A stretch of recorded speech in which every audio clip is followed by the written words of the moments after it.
Hi, folks. This is Jason. Hope you're okay today. We're looking at Jacob Arminius, 1560 to 1609. Some of the source material for this little biographical sketch is from Routledge, Who's Who in Christianity by Lavinia Cullen Sherlock, page 13.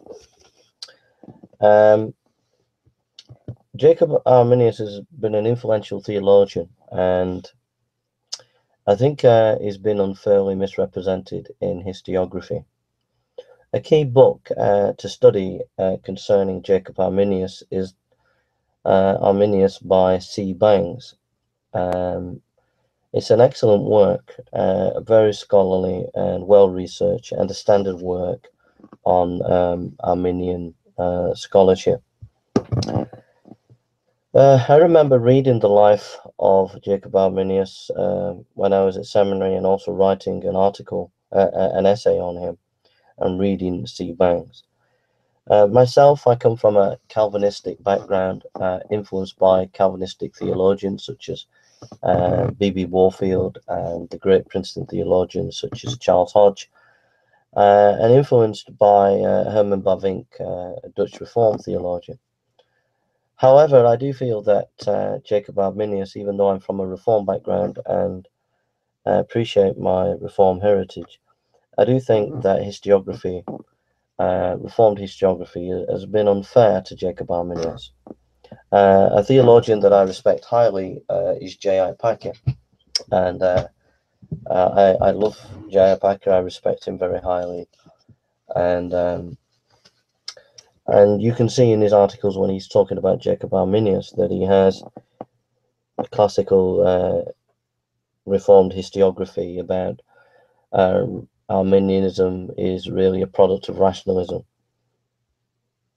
That may be so, but I still think Jacob Arminius was a man of God.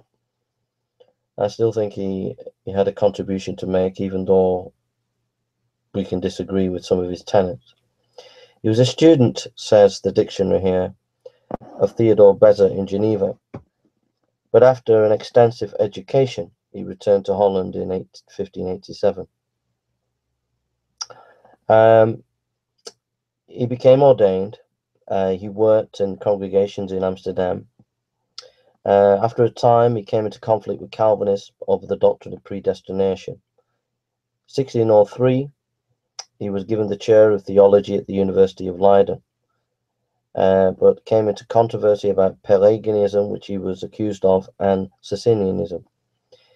He was discharged of those accusations and continued to work and serve, tried to reverse the Dutch church to more of an Arminian position. And he was supported by Hugo Grotius. This is the historical information in the dictionary, but I'm saying it in my own words, just for copyright purposes. The theology of Arminius, he believed in free will, and that Jesus Christ didn't just die for the elect.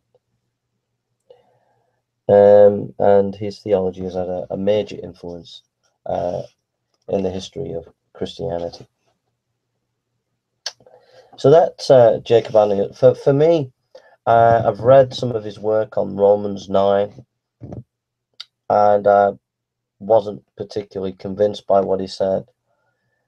But I did read his life, his biography by Bangs, and I found Arminius to be a very humble man, a man who suffered quite a lot. I think his family suffered quite a lot, and yet he bore the reproach, and he continued to follow Christ. So I don't necessarily agree with his theology, but I do believe he was a person who knew Jesus, and I think it's been unjustly vilified by historians. That's my opinion. I'm not advocating to be an Arminian or anything. I'm just telling you what I think. Reformed theologians would vehemently disagree with me, but that's what I think. So I'll leave you to discover more about Jacob Arminius and to study him. All right. Take care and God bless. Don't forget, C. Bangs, Arminianus, A Study in the Dutch Reformation, 1971. Okay.